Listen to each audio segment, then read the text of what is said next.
We make a lap around this historic track. If this were 1908, we would currently be driving through the fields of the old Presley farm. The majority of roads at the time were unpaved and not accommodating to anything beyond horsebound travel.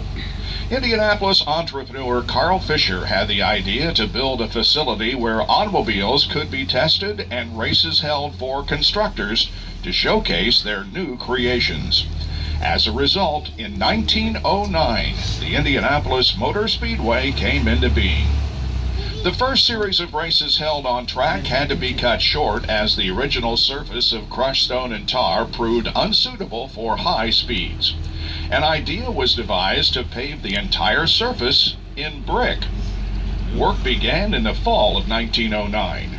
The project took 3.2 million bricks from around the state to complete. Wow. Almost immediately, the track picked up a nickname relating to its new racing surface. Today, people around the world know the Indianapolis Motor Speedway as the Brickyard. After 2 years of racing, attendance began to decline. Fisher, along with his partners James Allison, Arthur Newby, and Frank Wheeler, decided it would be best to hold one epic race every year. The Indianapolis 500 was conceived to be held every May around Memorial Day. Ray Haroon won that first 500 in the locally constructed Marmon Wasp. The day was a huge success, and the greatest spectacle in racing was born. We enter the track between turns 1 and 2 onto one of our short chutes, each of which measure 1/8 of a mile and are located at the north and south ends of the speedway. There are 4 turns, each a quarter-mile in length from entrance to exit, and 2 straights, each measuring 5/8 of a mile. Altogether, these add up to a total track length of 2.5 miles. You're probably beginning to feel the effects of our banking as we enter turn 2. Each of our turns has 9 degrees and 12 minutes of banking. If you look to the left, some of the viewing mounds are coming into sight. These are located throughout the infield of the track and are used by general admission ticket holders. Coming into view on the right are the turn 2 suites. Constructed in 1973, these suites offer a close-up vantage point to the action on track for VIP guests and sponsors. As we ride along the backstretch, keep in mind the track you're traveling is exactly the same as its 1909 layout, only the surface has changed. If you're wondering what happened to all those bricks, most of them are still beneath us, buried under several layers of asphalt. If Indy cars were on the track right now, you would see them speeding by at roughly 235 miles an hour. This would allow them to cover a football field in 9/10 of a second. For safety purposes, we keep our buses restrained to a more leisurely pace. You may have noticed a golf course on either side of us. The original course was opened in 1929 and underwent a major redesign in 1992 to accommodate PGA specifications and the modern game. There are now 4 holes on the inside of the track and 14 beyond the back straightaway. The LPGA and Senior PGA Tours have held tournaments here. Another event added in October of 2016 saw sections of the golf course used as an obstacle course with inflatable pylons set up for the planes of the Red Bull Air Race. Events taking place over the track sky are nothing new. The very first competition held upon opening in 1909 was a balloon race, and in June of 1910, the Wright brothers were part of a major aviation showcase here. The official IMS logo, the wings and wheel, highlight the automotive and aviation history of the Speedway.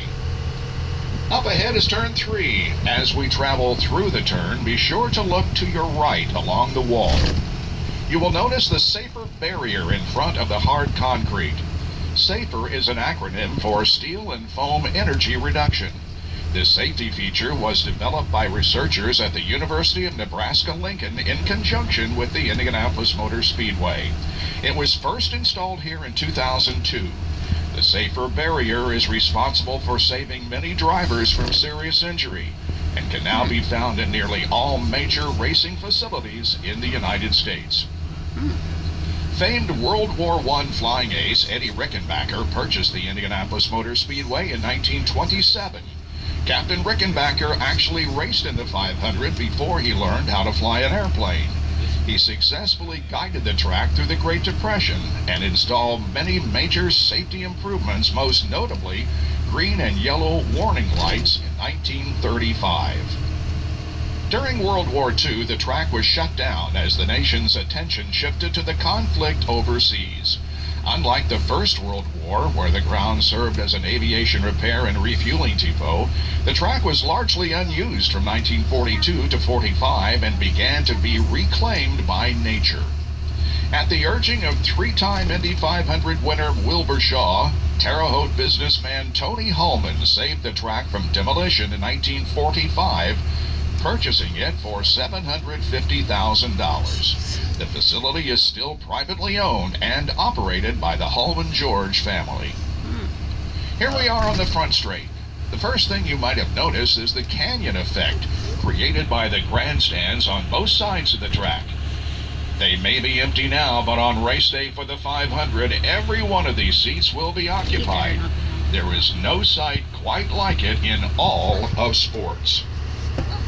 You will notice a wall separating the racing portion of the front straight from pit lane. The original version of this was installed in 1957, and it may have been the first of its kind anywhere in the world. This innovation allowed an area for cars to slow while being separated from the high-speed action on track.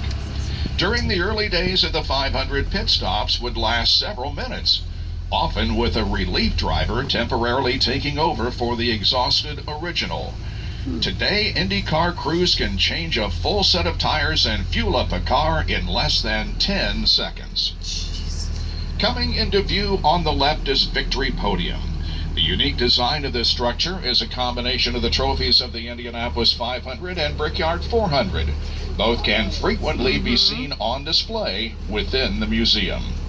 The tall building adjacent to Victory Podium is the Pagoda. The current structure opened in 2000 and is the location for timing and scoring, master control, media broadcasts, and private suites. It is the equivalent in height to a 13-story building and offers a breathtaking vantage point of our track and downtown Indianapolis from its top floors. There have been several different versions of the Japanese-style pagoda throughout the history of the track, dating back to its earliest days. Running through the pagoda and onto the racing surface is a link to the past, the Yard of Bricks. Every brick you see dates back to the original surface in 1909. The front stretch remained predominantly brick until October of '61, when the entire track was paved with asphalt, with the exception of this narrow strip. These bricks remain as a fitting testament to all of the drivers, past and present, who have come to central Indiana in search of racing immortality. The checkered flag is out. Goodyear makes a move. Little Al wins by just a few tenths of a second. Perhaps the closest finish in the history of the Indianapolis 500. It was the closest finish in the history of the Indianapolis 500 in 1992, when Al Unser Jr. beat Scott Goodyear by 43 one-thousandths of a second. A unique tradition has developed involving the bricks you are about to visit. From 1911 to 1994, the Indianapolis 500 was the only race held here at the Speedway. Beginning in 1994, a second race was added, the Brickyard 400 for the NASCAR Series. After winning the third race in '96, Dale Jarrett wanted to do something special to pay homage to the storied history of the track.